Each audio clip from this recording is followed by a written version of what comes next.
All right, welcome to another episode of Audience Bridge Insights. I'm really excited about this one. We're having our first ESP on the show. I've got with me Kyle Renfrow, the CEO, CTO, co-founder of OptiPub. Kyle, how's it going? Good. What's up? Thanks for having me. Problem. To begin and get started, so people can kind of understand who OptiPub is, can you give us a little history or how you decided to build OptiPub, where it came from? Yeah, sure. So basically, I started at Angel Publishing, a financial publisher at 19. I was a web developer there, and when I came on board, they were sending their email with XM servers, and I guess maybe a year in, the system administrator left, and I took over the sysadmin stuff, and honestly didn't know a ton about email at the time. So one of the first decisions I made was to move our email to an ESP, and we basically bounced around a couple ESPs. And eventually, as we scaled, I decided to bring email back in-house, and we just started building out this platform essentially for Angel. And we'd go to conferences, and some of our partners and friends just pretty much just asking us for it. So it kind of just naturally happened. We bootstrapped OptiPub out of, And what were the ESPs you were on before you guys built your own? oh, let's see, Alterian. I don't even think they exist anymore. Um, I don't think so. Yeah, that was really old school. You literally their UI relied on running a desktop application. Oh, yeah. So after that, we went to Blue Hornet. Blue Hornet, they recently shut down, maybe like 6 months ago or something like that. But they've been around a long time, and we were on Blue Hornet for a while, and then we came back in house. We were on Blue Hornet for years. So basically, our mail volume kept scaling. We didn't have the insight we needed. Their platform, we kind of found ourselves kept doing a bunch of hacks, like using custom fields. As we added more and more publications, it became a struggle to manage. At one point we were at like 20 publications, right? So we found ourselves with almost 1,000 custom fields, managing all these different variables for all the different publications. And Cool. So, you kind of explained it a little bit there as far as why you're switching from the old ESPs and building your own. So, what was you know, I guess what was the big problems you were solving outside of the variables and stuff? Was there any like deliverability issues? Was it yeah, tracking anything else as far as monetization, things like that? yeah, I know a big one was our send time. As our list scaled, into the hundreds of thousands of subs, it was taking 30 minutes plus to get an email out. And so that was one of the big things. So when we started building OptiPub, we really focused on being able to keep our send time under 10 minutes. And because they're paid publications in some cases, those weren't hundreds of thousands, but they would stack up with the queue. We would find our paid emails would be sitting behind our free newsletters. So some of these things are timely, right? You're sending out, this trader education. So they're sending out like stock picks and stuff like this. So I think from memory, that was one of the big things. And I can remember one specific thing, actually. It was just control.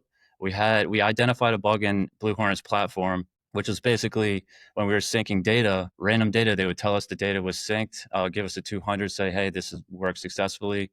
And they're just losing data. And we went back and forth with them for weeks, and they just kept telling us this bug doesn't exist. It's on your end. It's on your end, until I literally had to write a script, give them the code, and they're like, oh yeah, okay, this bug does exist.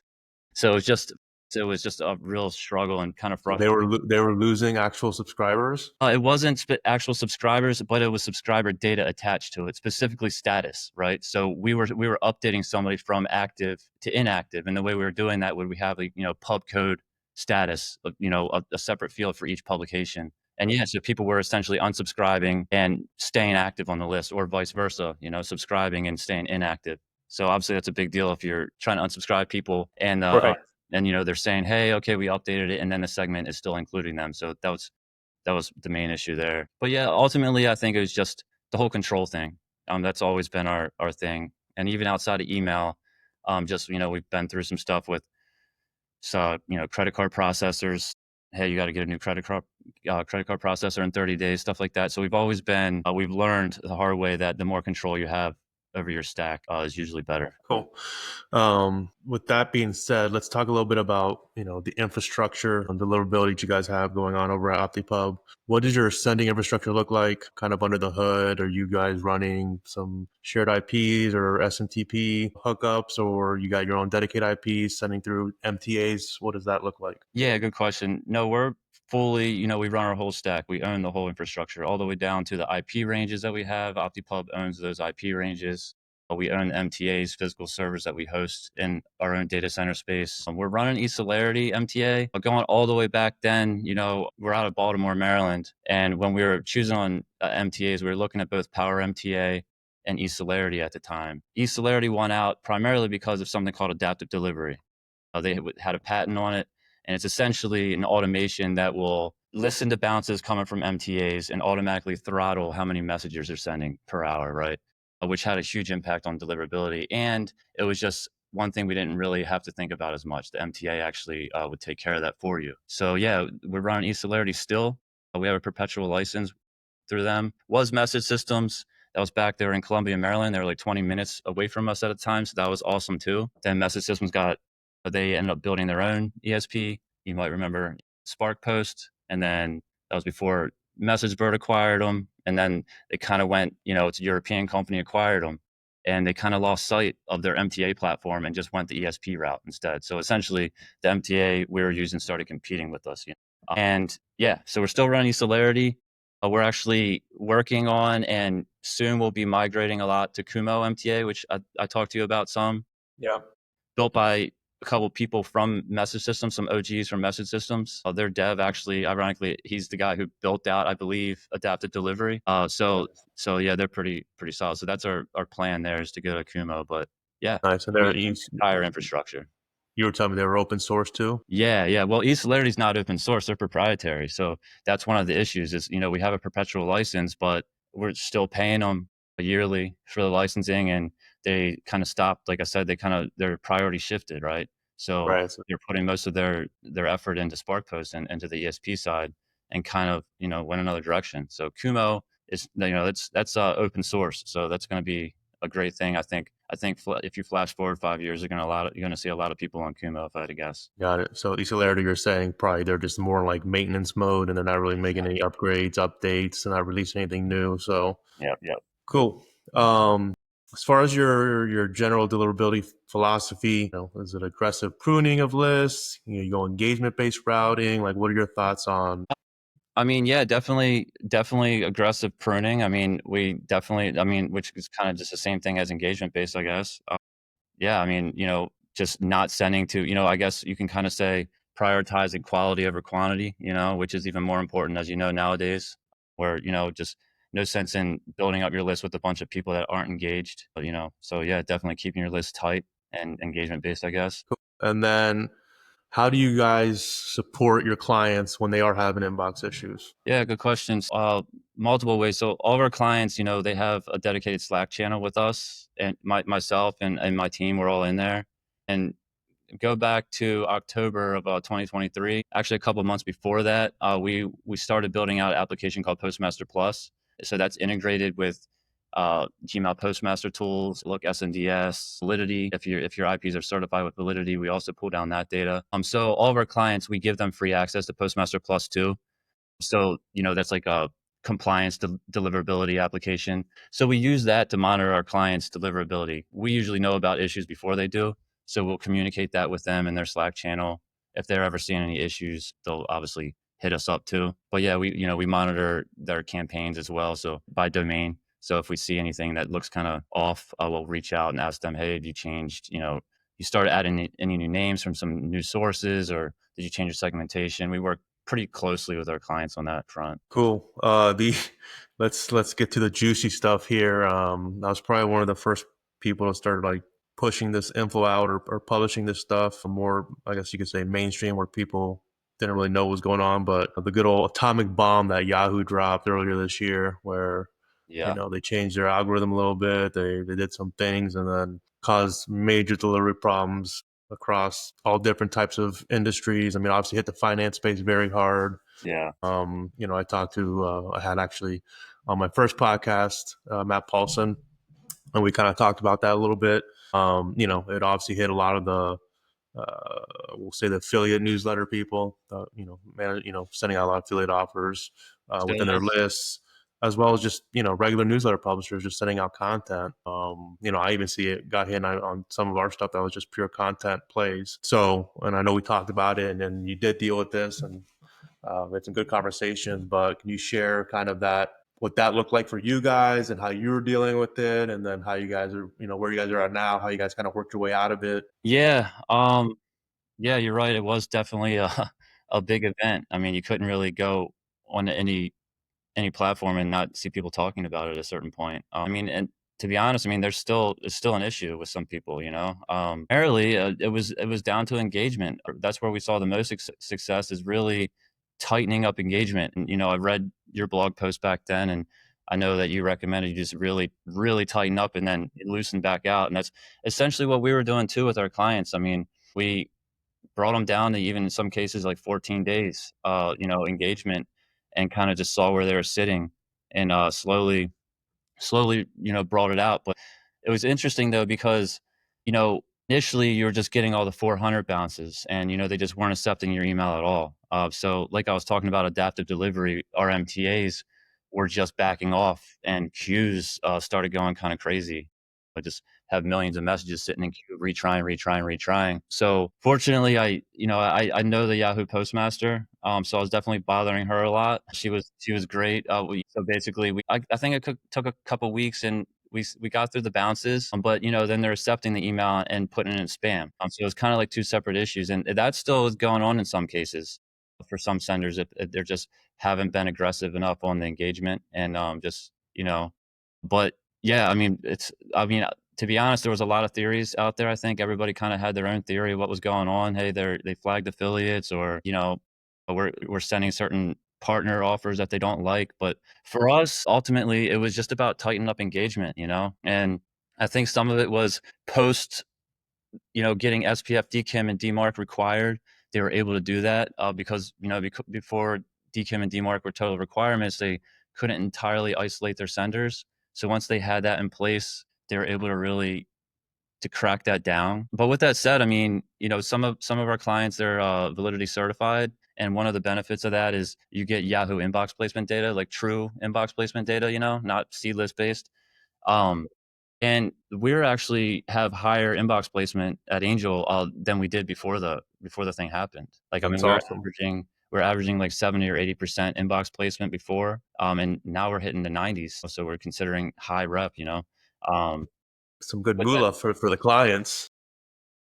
I said good moolah for the clients if you're inboxing better. yeah, I mean, I think it just kind of forced people to clean up their segments. You know? I don't. We didn't really change or like stop, like content wise. I think everything from my point of view, everything's pretty consistent with how it was before.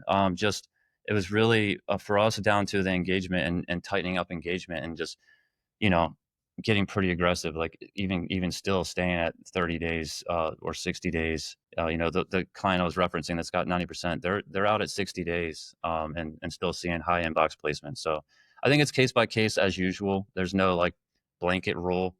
Yeah. Kind of depends on the sender, what their volume is, what their list acquisition process, you know, how they're acquiring names, who they're getting their names from, stuff like that. But yeah, I Did, mean, did you guys ever stop sending period for an extended period of time for like a 24-hour period or a couple days to try to reset? didn't. We didn't actually, no.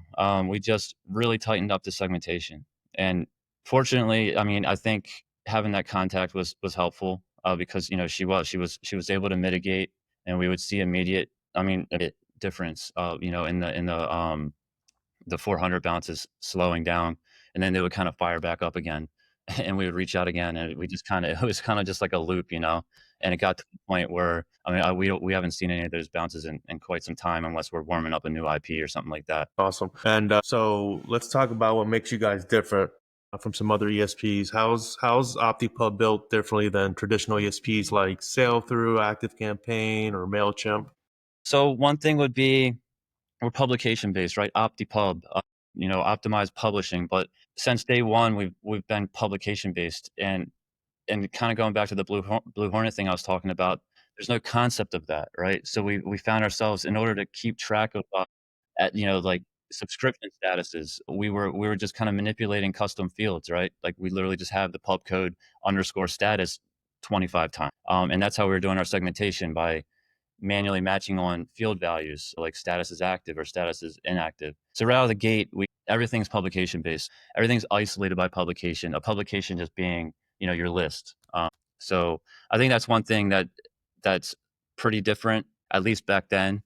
There's some that have publication based, but yeah, everything for us is publication based. I think that's probably the big difference for us. As far as like, what other details are you looking for there? No, just anything different. I mean, I know. So I guess here's a couple of things I guess I could bring up.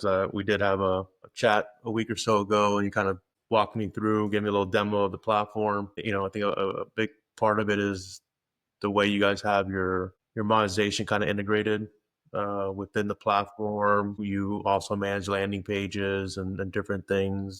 So it's more than just a newsletter publishing thing. I mean, it's a full suite of almost a full to be able to monetize your newsletter. Well, yeah, we call ourselves a marketing automation platform, not an ESP. And ESP is one of the acronyms that we are. You know what I mean? So yeah, that's one of the things that, like, when I said, our partners, their eyes kind of lit up when they saw our platform, is the fact that, yeah, you have your revenue tracking directly next to your engagement tracking too. You're not kind of bouncing between systems. So OptiPub's built to run an entire publishing business. Like you said, we have landing pages, we have a whole text ad system. We actually have an entire recurring billing system that we're porting into OptiPub still. Upsell chains, all of this. We're integrated with some platforms too, like Samcart, because a lot of our clients use Samcart, so we've integrated that. But I mean, yeah, we're just kind of focusing on just like the email specific side. But Right. yeah, yeah, I mean, we have really powerful funnel automations. Our customer service dashboard, our customer service agents are logging in OptiPub to manage customers when they're on the phone. So it's, you could call it a CRM too. Okay. MAP is what we really go by. We're a marketing automation platform, is what we call ourselves. So I know a big part of your clientele, and I mean it's where you guys came from. The space came are fin pubs. Yep.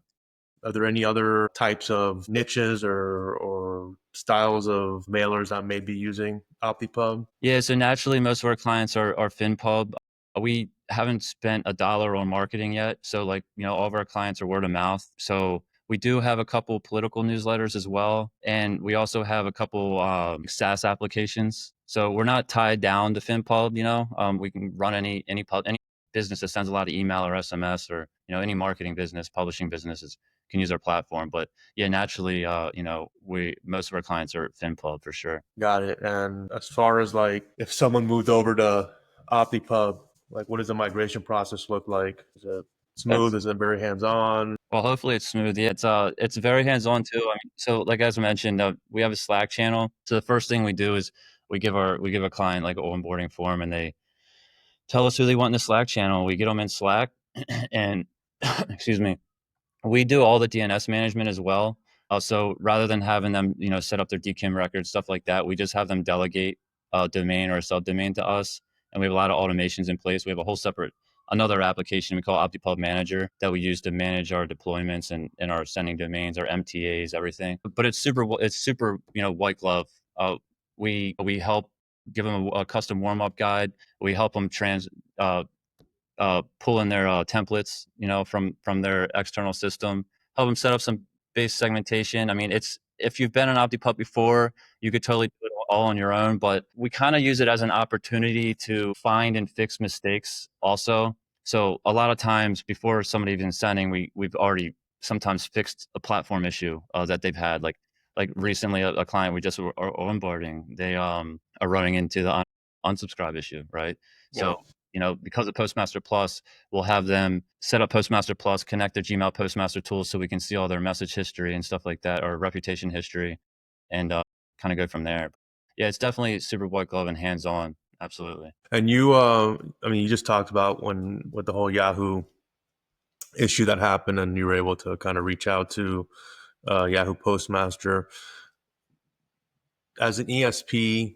And then obviously each ESP is different, but from your experience as ESP, do you have any other um, relationships or access to other postmaster things to help you figure stuff out and deliverability versus, just to publish themselves or something else, like something that stands out. Like, for example, I can tell you, like, I do a lot of email deliverability consulting, and I'll do some remediation requests and stuff, and reach out to the postmasters, but I'm reaching out as a deliverability consultant, not an ESP. And I know, like, just for instance, on like the Yahoo Center Hub contact form thingy, you can check off that you're an ESP or not an ESP. So I don't know if that gives you a different level of response time and things versus just someone else submitting stuff. Yeah, it depends on the mailbox provider. Because yeah, to be honest, if it's Yahoo, it's been a while since I've submitted a ticket. Just because I have direct access to the postmaster. Hope she doesn't get mad at me for saying that. But on the Comcast side, I know the postmaster there as well. He's a really cool guy. So I just hit him up on Discord. If anybody tells you they have a direct contact at Gmail, probably fronting. Uh, Right. the Gmail is pretty keeps their stuff pretty closed. I don't know. I mean, maybe they give us some priority because we're an ESP, but I'm pretty sure when we submit tickets, we're going into the same bucket as other people. But on Gmail, Yahoo, Microsoft, we get pretty good response times. But yeah, I mean, we don't have any other than Yahoo and Comcast, so we're pretty much going through the same streams as others. But I think we've been doing this for years, right? And my presence is there, right? So like I'll go to like ESP Coalition, for example, and these people are there, and hopefully they know that everything in OptiPub, as we've talked about a little bit, is completely isolated and dedicated, right? We don't operate any shared IP pools.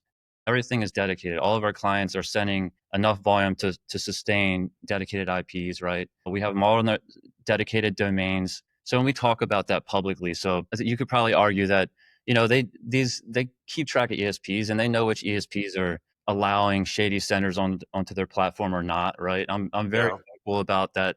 You know, we don't allow cold email on our platform, right? We vet our clients. We don't let just anybody send through OptiPub. You can't just sign up online and start sending through OptiPub. You know what I mean?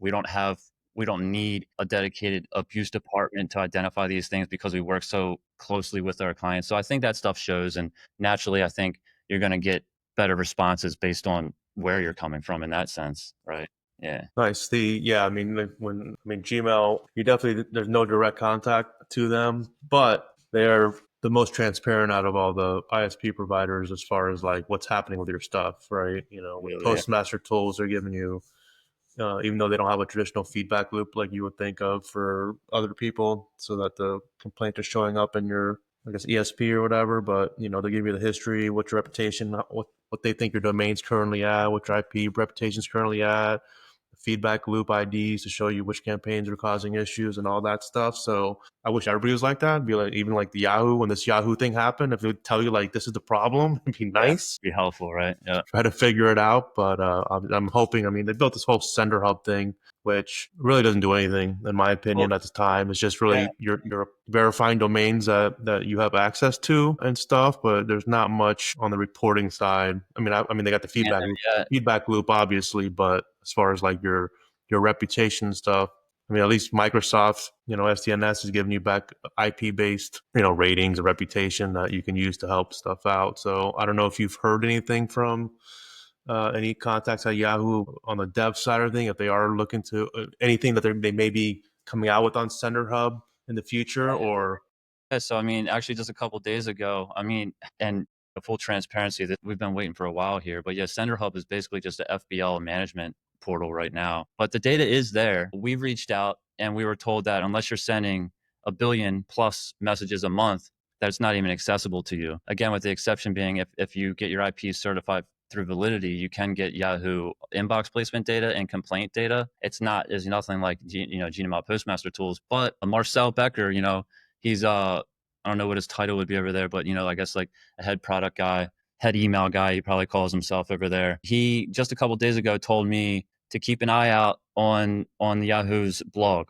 because it's basically a tease saying something's coming for the Sender Hub. So fingers crossed there. They've been teasing it for a while, but I think something's coming. So we'll see, in the next few weeks or couple months, what happens there. But I think they got to be working on something.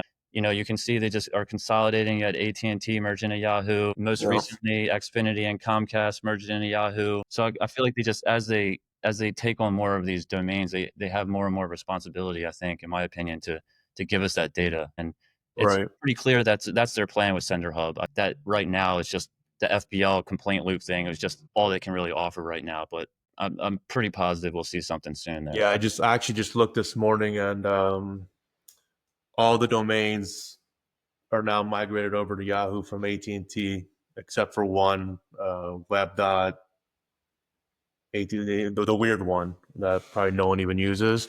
But Yes, everything else, I saw. SBC Global's there now.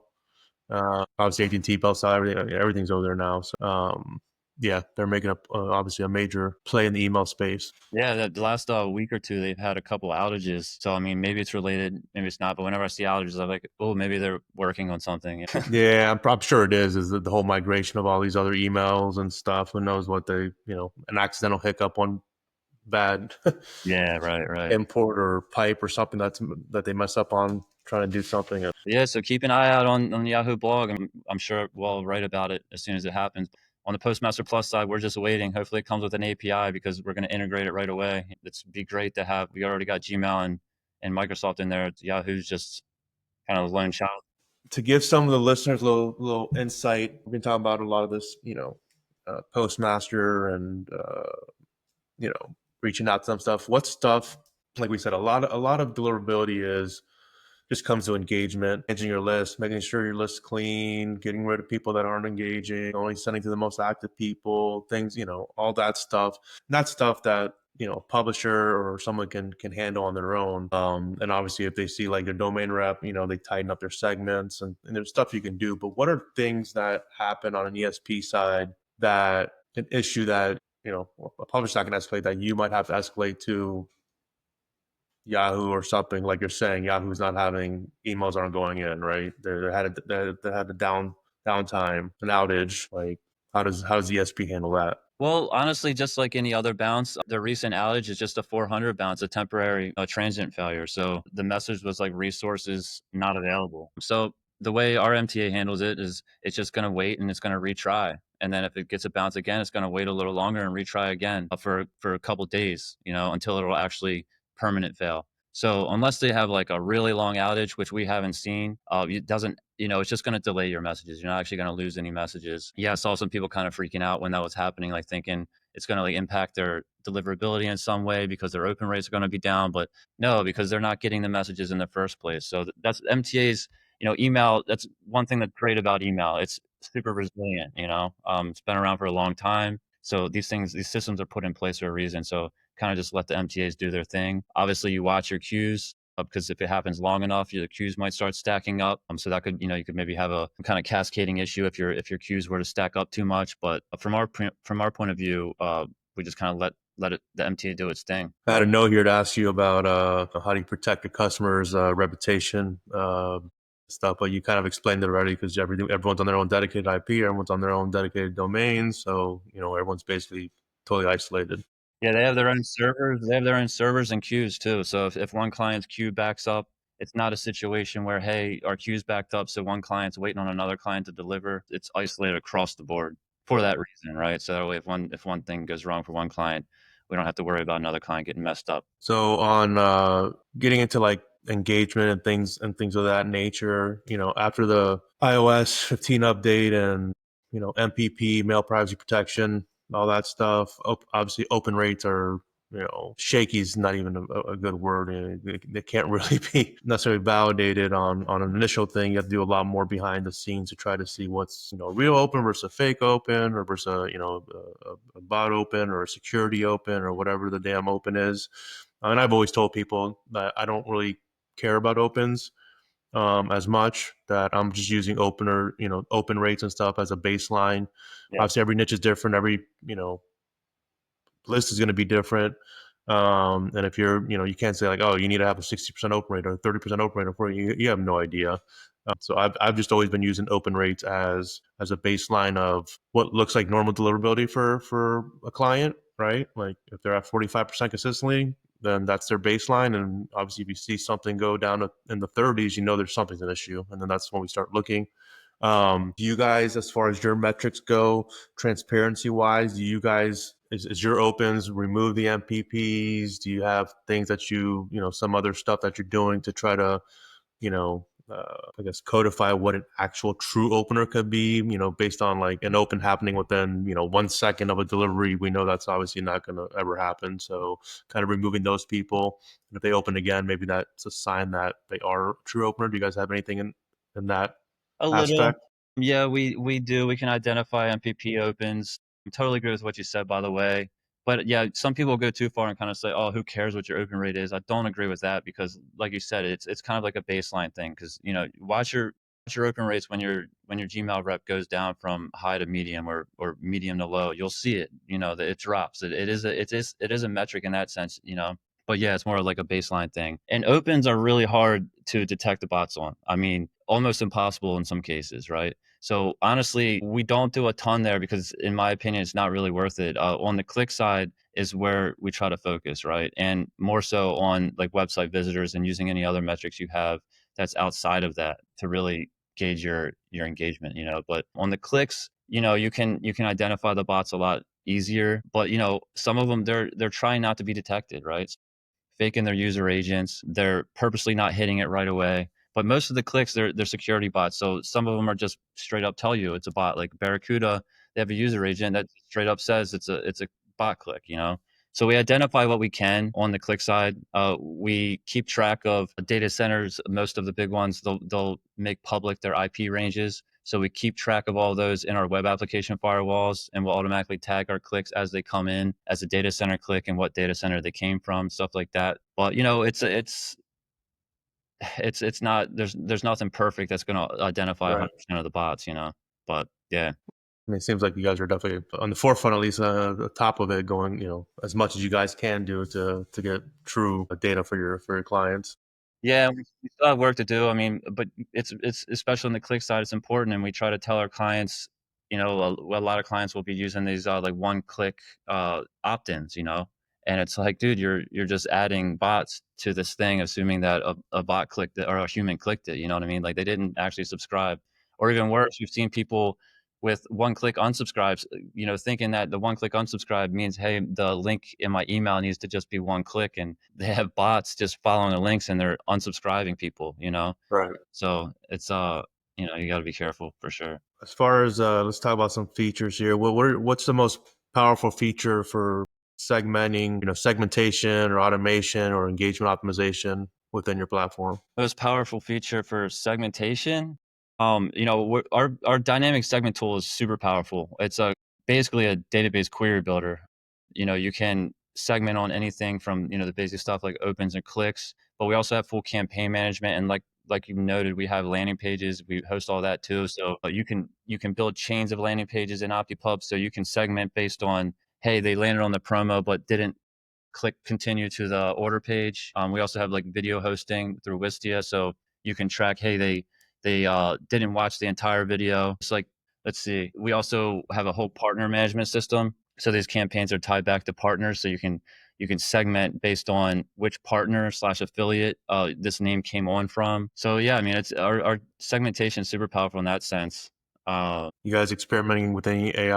yeah, we've been sitting back and watching too, because I feel like a lot of people, they wanted to be the first one to add AI to their title, and just kind of building, in my opinion, useless AI features just because they're AI features. And we are working on some cool AI stuff. On the content generation side, we're building out personas because we're a content management system. Also, it's pretty typical that our clients, they have months or years of articles written by their editors. So we're creating personas around that. So it's actually custom agents that are trained on previous writing by this editor. So you can create content as if it was an editor that's in your system, which we've seen is can drastically improve the quality of the writing versus just, putting a prompt into to an agent that doesn't have any context. On the campaign management side, we're working on something we're kind of called smart campaigns that will look at the engagement of subscribers, but specifically what they're engaging in, and cross-reference that with other content and try to prioritize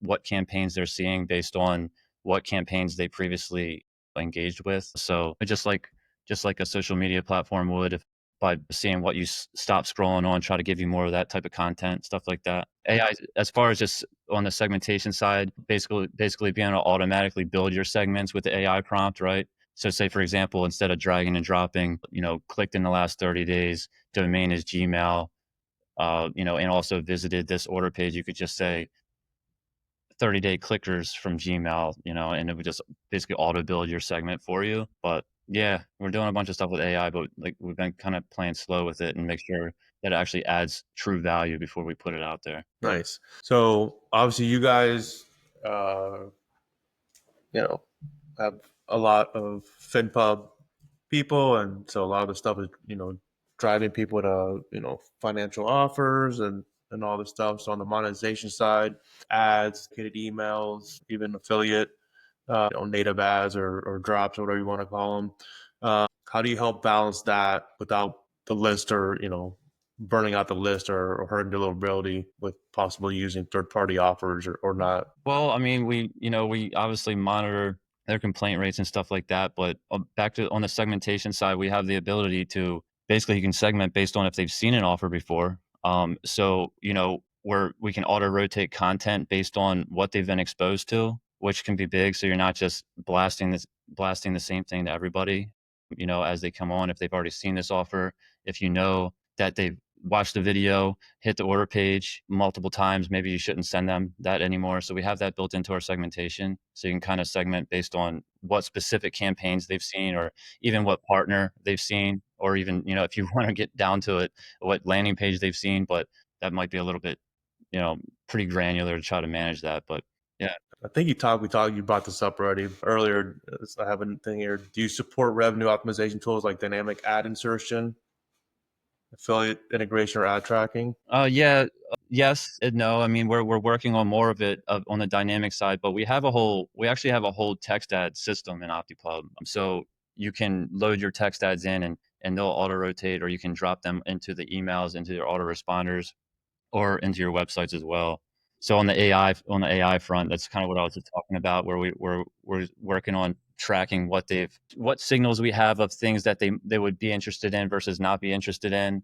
And so yeah, we have something called custom content also, which are essentially content blocks. And so yeah, we're integrating AI into that so that it's basically, and it's not, some of it's not even AI, it's just behavior based. But making sure that they see an ad for a product that they're not already active on, right? Stuff like that. Because we might have 20 paid publications and they're going to drop in an ad, and odds are a percentage of those people are going to, potentially see an ad for something they're already active on. So I wouldn't call that AI at all, but definitely optimization. And so I want to talk about what the future looks like on a few things. So, we're in this big, obviously, creator economy. Everyone's creating stuff. Everyone has starting newsletters. And then you have, what are your thoughts on like Beehive, ConvertKit, Substack, and their influence on sender behavior, how that's impacting stuff? Yeah, I mean, they've made it, I feel like they've, you give them credit, they've kind of made email cool again, They've made it, you see a lot of people creating newsletters that probably wouldn't have had a newsletter a couple years ago, like, like athletes and stuff like this. But I don't know. I mean, yeah, I don't know what to say about that. I mean, yeah, I mean, they've definitely made creating a newsletter easier. But I think it's also contributed to our inboxes being fuller too. Especially with the recommendation networks, right? You sign up to a list and all of a sudden you just sign up to 5 lists.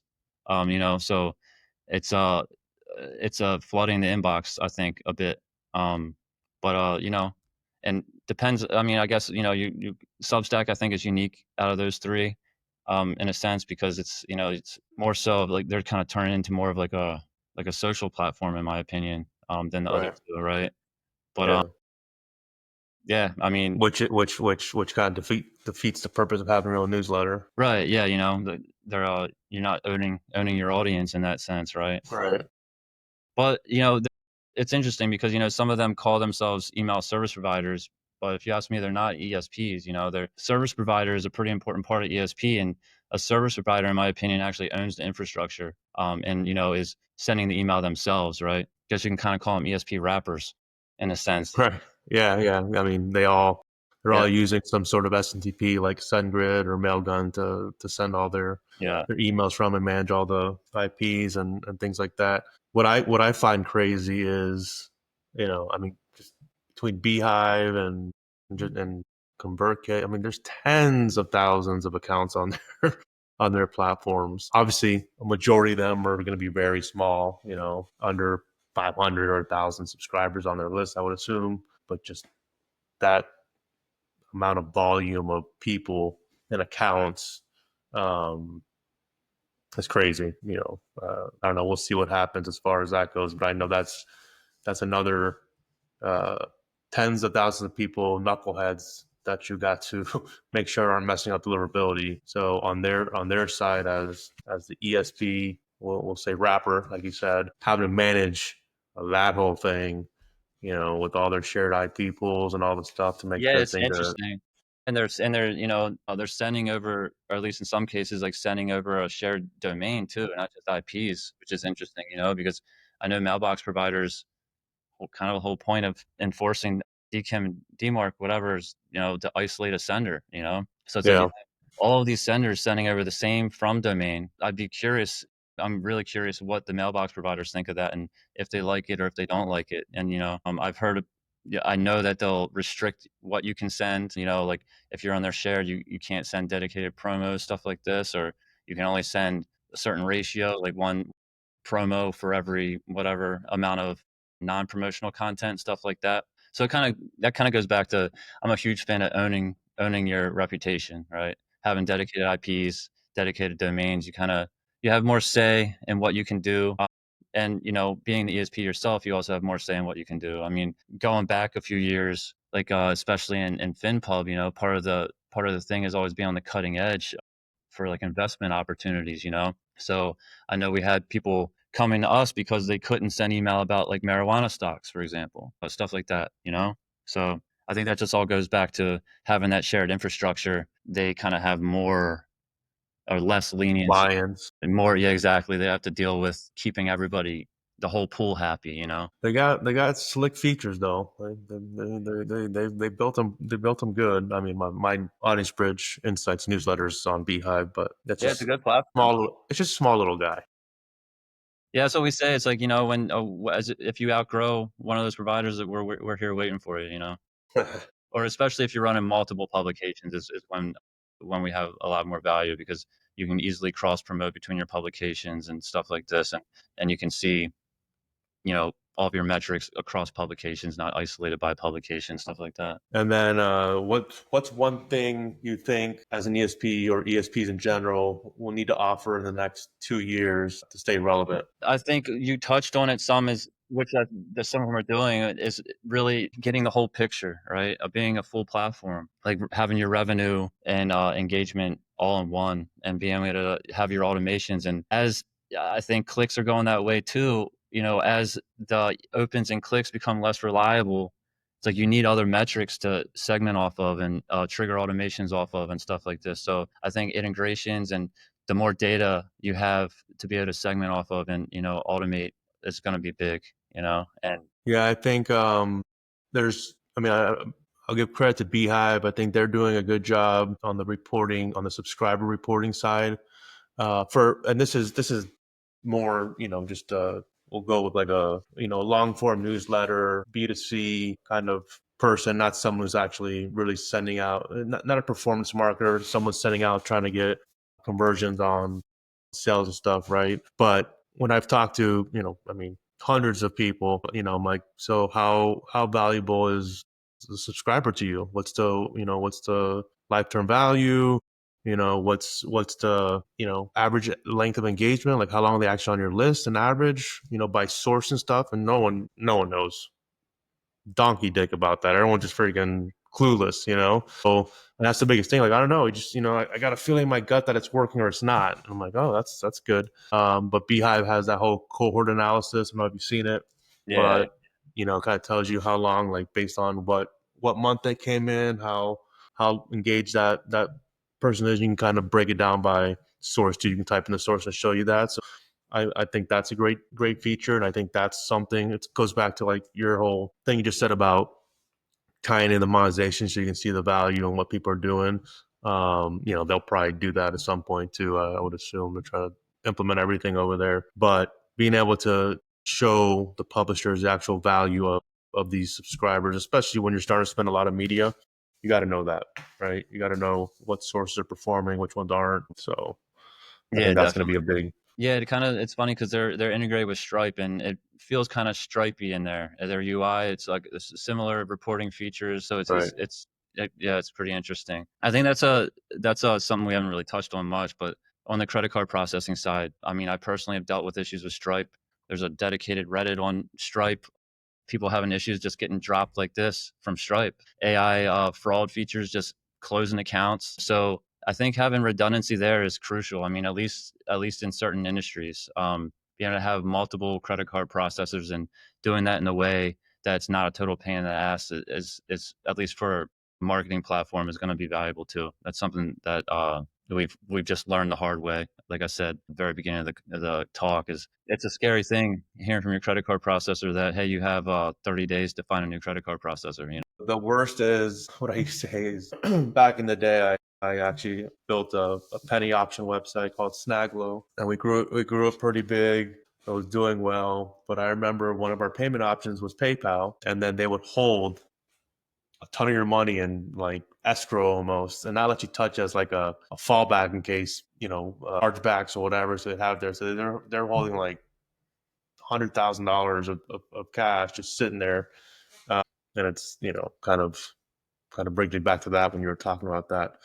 We're running to the kind of the end of this, so I have a few quick little questions, rapid fire, just to see what you got. What's your favorite feature you built at OptiPub? let's see. I think our campaign builder is pretty sweet. We're still fleshing it out, still adding feature set to it, but you can visually, and kind of like you do an automation or a funnel, you can build your entire life cycle from first touch all the way down to the upsell chain after they purchase. You can visualize this all in one view. You can see the conversion rates, like I was saying, if you're chaining together landing pages, like from a promo to an order page to a chain of upsells, you can see those drop offs, stuff like that, and it's really brought all of these different components in OptiPub that have kind of seemed isolated all into one view. So you can see all your landing pages, your text ads, your lift letters, everything that's promoting the campaign, all the messages, the autoresponders, it's all tied into one. So it's given us the opportunity to really make everything cohesive. And then back to the AI thing, when I imagine just completely automated campaigns here soon, that are automatically swapping out lift letters that are performing better, swapping out ads. Like I said, giving subscribers the right campaign instead of so you're not just batch and blast has been dead for a while, but people are still doing it. So being able to automate these campaigns, I think, is a big one, and naturally. We'll put a stamp that calls it AI on there for you. Yeah, exactly. Yeah, yeah. Well, what's one thing every newsletter operator gets wrong about ESPs? Oh, about ESPs? Because I was gonna say, like, as far as just getting wrong, that bigger is better, right? And you can say that about ESP too, honestly. Like, with in our case, like some of these ESPs, they're just take on investment funding, and they're just trying to add clients, right? They're trying to increase that investor deck maybe for their next round of funding or whatever. So bigger is not always better, especially I was going to say, like, on a list, right? You want quality over quantity. And same deal with an ESP, like having a true partnership can go a long way. So, I think that's probably the best one. You can get more value out of less a lot of times. And then what's one thing the legacy ESPs still don't get right? Transparency and feedback, that communication loop, just like literally the stuff I was dealing with 15 years ago. Just partnerships, just really being tight with your clients and giving that feedback loop there, and not just, hey, cool, we signed you on to the next. Oh, all right. I appreciate you coming on. I think that was good. I think you got a lot of value there. Like, listener to be able to get some insights on the ESP level from an ESP. So appreciate you coming on. Hope you had a good time. Yeah, of course, man. Thanks. I appreciate it. Kind of out of my comfort zone. I'm, CTO turned CEO, so I appreciate the opportunity, and hopefully I was able to share some helpful information. Awesome. Hey, I hope you enjoyed that episode of Audience Bridge Insights. If you did, go ahead and do me a solid. Click the subscribe button right around here. You can also subscribe to the newsletter. I have a link down in the description below. Now, we have a lot of amazing guests lined up, but until then, keep sending smart.